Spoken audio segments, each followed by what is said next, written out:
So today we're going to be looking at measures of location and spread. We're going to be using coding, and coding can be used to make set of values simpler to work with. So let's say if you have sets of data dealing with tens of thousands, rather than using tens of thousands every time, you could just simply divide by tens of thousands. So you're dealing with integer values. Or on the other hand, if you have a very small data, you could magnify it by multiplying by a certain amount. So it's a nice numbers to work with. And this sort of problem is called coding. So imagine we have these sets of data and we're looking at the height of people.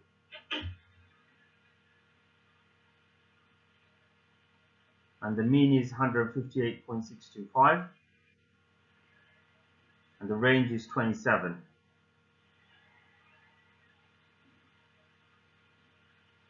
So if we multiply all the values by 2, what do you think will happen to the measures above? So if we were to multiply everything by 2, mean and range will double, because you're doubling the numbers. So if all values above had 20 added to them, what will happen to the measures? Yeah, that's right. So mean would increase by 20, because what you've done is you moved all the numbers, you shifted it right by 20. So your mean would be just 20 more than what it was previously. But the range will stay the same. So if you imagine this set of numbers on a number line, and you're moving all to the right by 20, it's not going to affect the range, but it will affect the mean.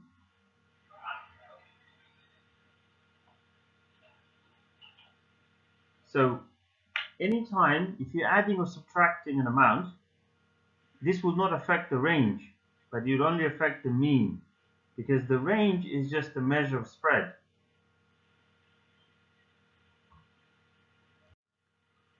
So same as standard deviation. If you add or subtract for coding, standard deviation is not affected.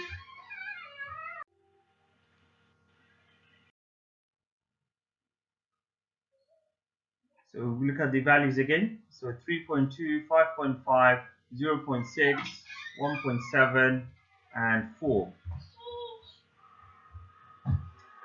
So the sum of the y value is 15.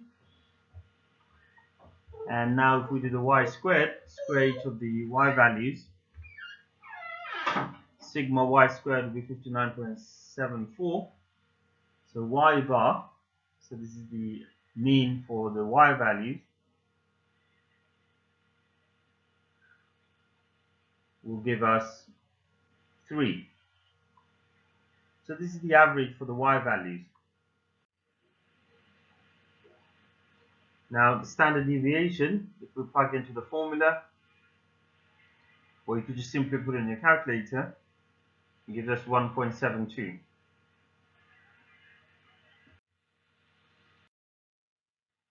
So now we have the average of y and the standard deviation of y. We want to work out the original mean. Since we subtracted 300 and times it by 10, so divided by 10, we just need to just reverse this idea. So we could just simply replace the y on the equation. This is the most easiest way to do it. If you replace this y with 3 and then just make x the subject. So if you replace the y with 3, you would times it by 10 first, wouldn't you? So you would do 3 times 10, and then you would add the 300, and that would give you the the x value. So that's your average. So the standard deviation in this case, it's only affected by the division of 10. So what we have to do to work out the standard deviation is simply multiply 1.72 by 10. Because remember, the standard deviation is not affected if you add or subtract. So this 300 minus 300 had no effect. So this is the divided by 10 that we need to work with. So we simply multiply 1.72 by 10. So our standard deviation will be just 17.2 degrees Celsius.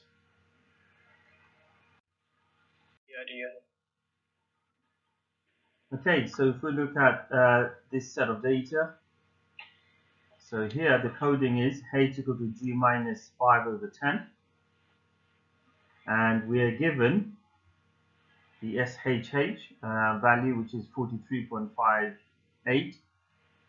Now that's just the standard deviation value of SHH, and H bar is equal to 2, and we're dealing with 61 sets of numbers, so n equal to 61. So now we asked to find the mean and standard deviation. So from the formula we could see we would be minusing 5 and then dividing by 10. Since our h is 2, h bar, we could simply just substitute that in and work our g's.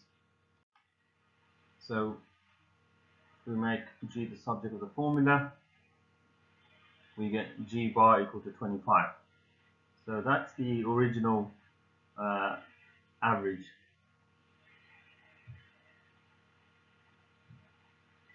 So now we need to work out the standard deviation of h. So we know for standard deviation you square root the variance. So if we substitute in the 43.58 over 61 and you square root that, that will give you the standard deviation of the h.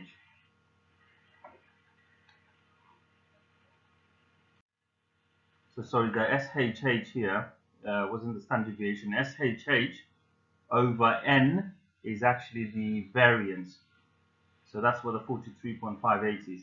So you simply divide 43.58 by 61 and square root that for the standard deviation.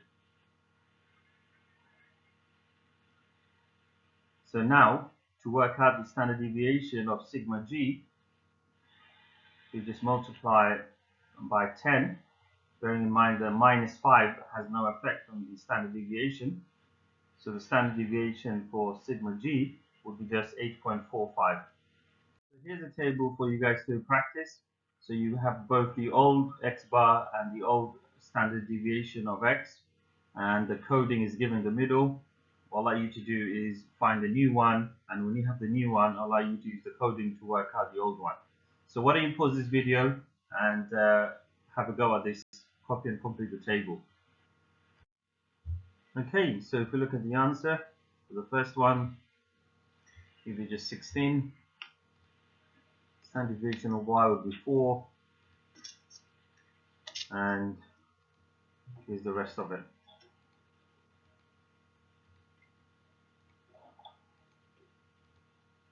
So I hope you guys done well on this. There'll be another exam question I'll put on after this, but try to see if you get all of these right first. Okay, so here's the exam question. So you could use calculator where you need to, because you know in stats on the stats module, you don't need to work everything out from the beginning. You could use calculator to work these things out. So why don't you pause the video and have a go at this. So what we'll see after the coding, that from each of the time we could minus 5. So we could simply write this as, you know, t2 equal to t1 minus 5. So which means the mean would be affected. Mean would be decreased by 5, and the standard deviation will not be affected. Median will decrease by 5 because you moved all the numbers to the left by 5, so the middle value has gone to the left by 5. Lower quartile will decrease by 5 because again you move all the numbers to the left by 5, so you're doing, you know, Q2 minus Q3 minus Q1, and the interquartile range won't be affected because we know if you're moving a number left or right, the range is not affected. So there we go. I hope you enjoyed this video. Stay safe, and I'll see you next time.